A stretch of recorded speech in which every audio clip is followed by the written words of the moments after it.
18 മാസം കൊണ്ട് മേൽപ്പാലം പൂർത്തിയാകുമെന്ന് മുഖ്യമന്ത്രി പറഞ്ഞ തിരുവനന്തപുരം ശ്രീകാര്യം മേൽപ്പാല നിർമ്മാണം ഇഴഞ്ഞു നീങ്ങുകയാണ്. നിർമ്മാണം ആരംഭിച്ച് 10 മാസം പിന്നിടുമ്പോൾ ഇതുവരെ നടന്നത് ഓട നിർമ്മാണവും ഇലക്ട്രിക് പോസ്റ്റിലടക്കം പൈപ്പിടലും മാത്രമാണ്. വർഷങ്ങളായി അനുഭവിക്കുന്ന ഗതാഗത കുരുക്കിന് പരിഹാരമായാണ് ശ്രീകാര്യത്ത് മേൽപ്പാലം നിർമ്മിക്കുമെന്ന സർക്കാരിന്റെ പ്രഖ്യാപനം. എന്നാൽ ഒന്നാം പിണറായി സർക്കാരിന്റെ കാലത്ത് പ്രഖ്യാപനം ഉണ്ടായെങ്കിലും ഇക്കഴിഞ്ഞ ജനുവരിയിലാണ് നിർമ്മാണ ഉദ്ഘാടനം നടന്നത്.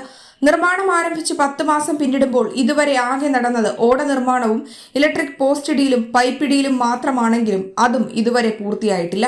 മാസങ്ങളായി തുടരുന്ന ഓടയുടെ നിർമ്മാണം 75% പോലും ആയിട്ടുമില്ല. ഡിസംബറോടെ പൈലിംഗ് ജോലികൾ ആരംഭിക്കുമെന്ന് നിർമ്മാണ കമ്പനി പറയുമ്പോഴും സർവീസ് റോഡിന്റെ പണികൾ ആരംഭിക്കാത്തതിനാൽ ഇനിയും വൈകുമെന്നുറപ്പാണ്. 18 മാസം കൊണ്ട് മേൽപ്പാലം പൂർത്തിയാകുമെന്നായിരുന്നു മുഖ്യമന്ത്രിയുടെയും കടകംപള്ളി സുരേന്ദ്രൻ MLAയുടെയും വാഗ്ദാനം. നിർമ്മാണ പ്രവർത്തനം വൈകുന്നതിൽ വ്യാപക വിമർശനം ഉയരുകയാണ്.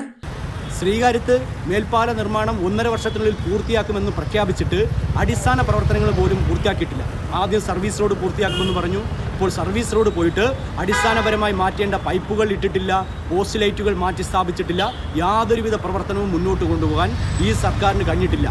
തെരഞ്ഞെടുപ്പ് മുന്നിൽ കണ്ടുകൊണ്ട് കുറേ സ്പീഡപ്പായി വർക്ക് നടക്കുന്നു എന്ന് ജനങ്ങളെ കാണിക്കാൻ വേണ്ടി മാത്രം ചില വർക്കുകൾ നടക്കുന്നേയുള്ളൂ. നിങ്ങൾക്കെല്ലാം ഇവിടെ കാണാം, ഈ പൈപ്പുകളെല്ലാം കൂട്ടിയിടാൻ തുടങ്ങിയിട്ട് വർഷങ്ങളായി. മാസങ്ങളായി ഇഴഞ്ഞു നീങ്ങുന്ന നിർമ്മാണ പ്രവർത്തനങ്ങൾ നാട്ടുകാർക്കും യാത്രക്കാർക്കും ബുദ്ധിമുട്ടുണ്ടാക്കുകയാണ്. ജംഗ്ഷനിൽ പലയിടത്തായി മണ്ണ് കൂട്ടിയിട്ടിരിക്കുകയാണ്. അതിനാൽ കാൽനട യാത്രക്കാർക്ക് പോലും ദുസ്സഹമാണ്. 2024 സെപ്റ്റംബറിലാണ് മേൽപ്പാല നിർമ്മാണത്തിനായി 71.38 ലക്ഷം രൂപയുടെ ടെൻഡർ മന്ത്രിസഭ അംഗീകരിച്ചത്.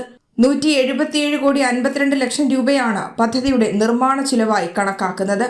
ജനം, തിരുവനന്തപുരം.